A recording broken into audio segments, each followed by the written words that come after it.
back at work on Wounded Warrior a bit today. I've done a little bit of work off camera that I wasn't gonna bore you guys with. The first thing I did was I took the carburetor apart, cleaned it all up, it's good to go. I completely drained all the old gas out of the tank, so it is ready for some fresh gas. And as you can see here, I have a new billet aluminum intake boot, because I think part of the issues before was this old rubber replacement one. I don't know if you guys can make this out or not, but can you see how cracked that is? So that might have been part of our issues there, is we might have been sucking air in where we shouldn't. Now on the inside it looked like it was fine, but I mean that's cracked bad enough it could be getting in around where the rubber and this aluminum insert is. So we replaced this, and I did go ahead and replace this chain tensioner because I thought maybe the old one was shot because we had so much play in our chain. But as you can see, even with the new one, we still have a ton of slackness here. So I think what we're gonna go ahead and do before we try starting this is I think our timing chain is just stretched too much and it's throwing our timing off. And that's why we're getting the spitting and sputtering. So we're gonna go ahead and throw a new timing chain in here as well. So all that nice fresh oil I put in the last video we worked on this, we're gonna have to drain. I'm gonna try to collect it in something clean so we can reuse it and put it back in when we're done.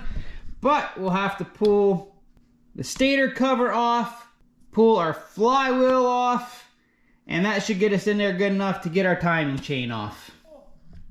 Alright, so my flywheel puller for the Warrior came. This, I got a Motion Pro one, and it's a 35 millimeter, which I had a 35 millimeter for the Honda, for the Pioneer 500, but inside here wasn't deep enough to go around my flywheel shaft. So this one has a much deeper recess in it, so hopefully this one will be able to pull this guy and she'll come right off. As long as she's not seized in there. I did go ahead and hit this with PB Blast. So let's find out. I'm probably gonna wanna do the impact on this guy.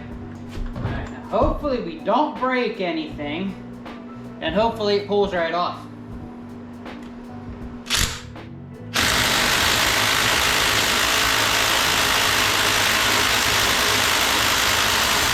Oh boy.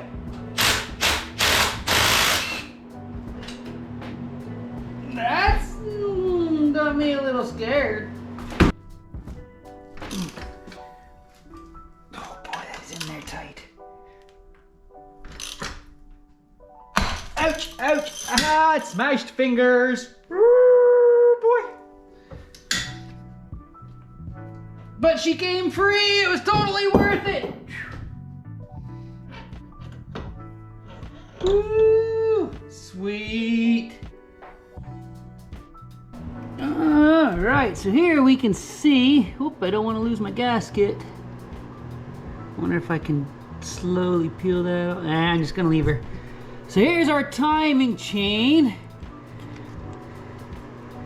our tensioner.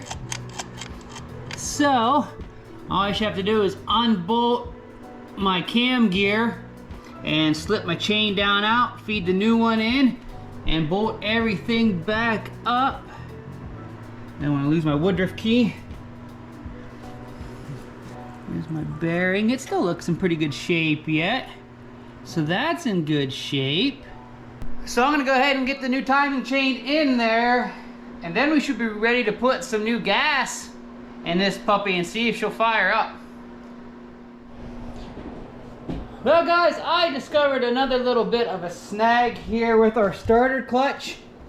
Now this is our alternator rotor, or otherwise known as your flywheel. And this here on the back is your starter clutch gear. And your starter gear that runs off your starter connects to this, and as it spins, it should spin this one way. So this starter gear should spin freely one way and should lock the other way. When I first pulled it out, you see this blueness here, the sign of heat? That had me a little worried. This should turn freely one way, and it is completely seized in there. It does not turn at all.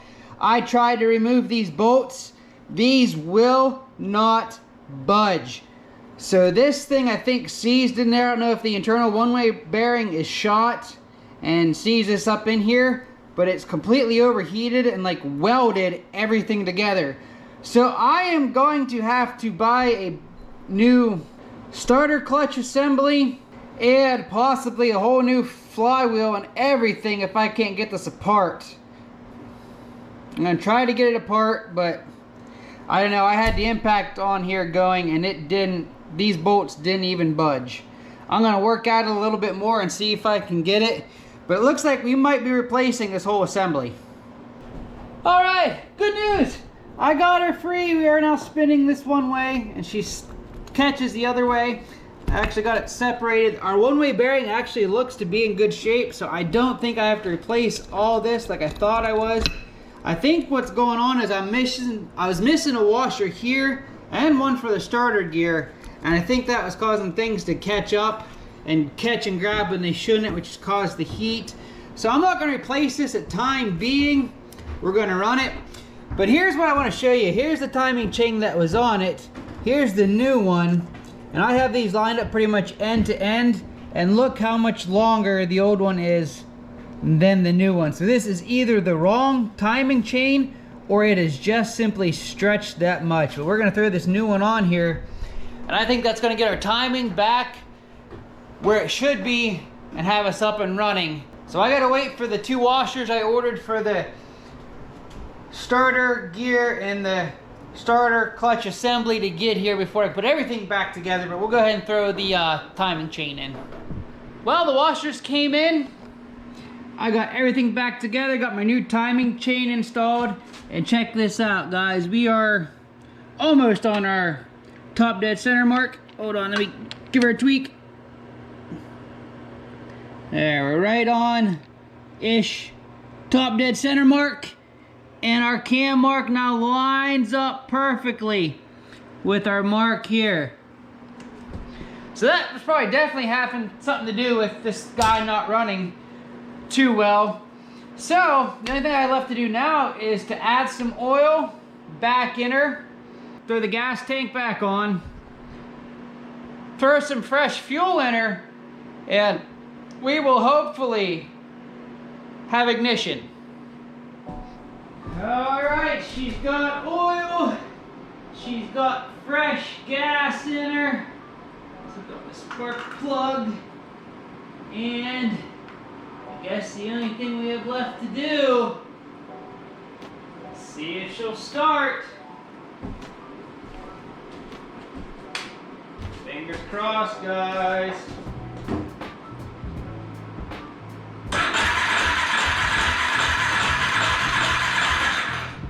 Chip, chip, chip, chip.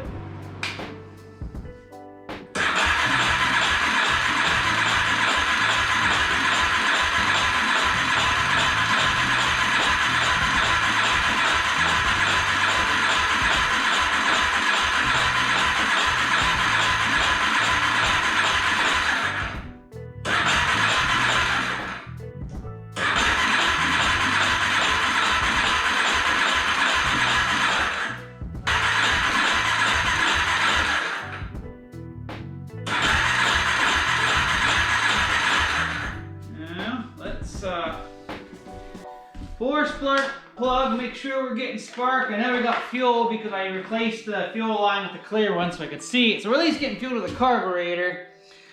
Let me pull the spark plug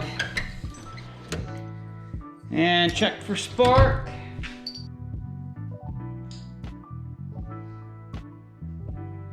That has gas on it. Maybe just got shocking myself.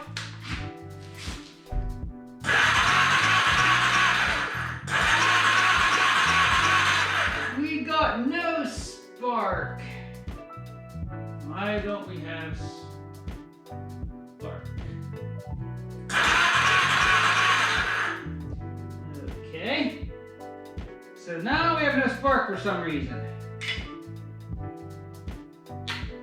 Let's dig in there, see what's going on. Oh, I forgot to... I know exactly why we don't have any spark, guys. I never plugged any of these guys back in.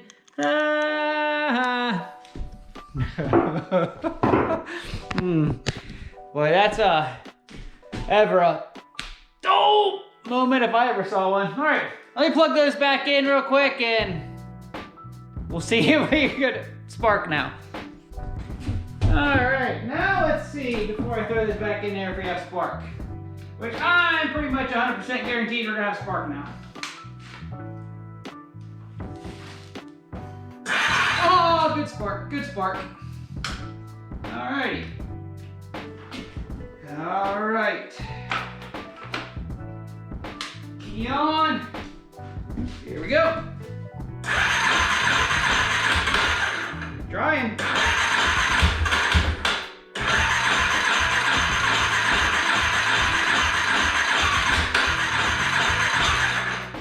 Choke it. Boy.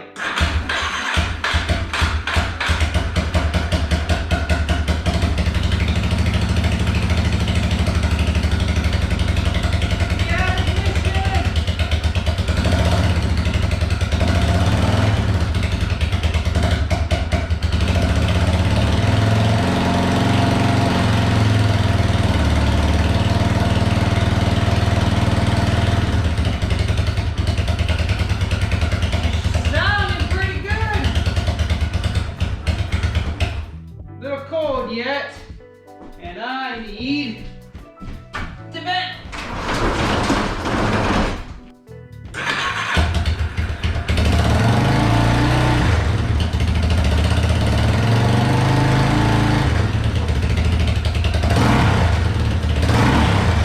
She sounds real good.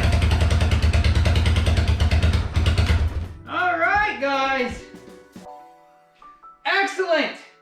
I'm going to throw everything back together, all the plastics back on, and hopefully go for a rip.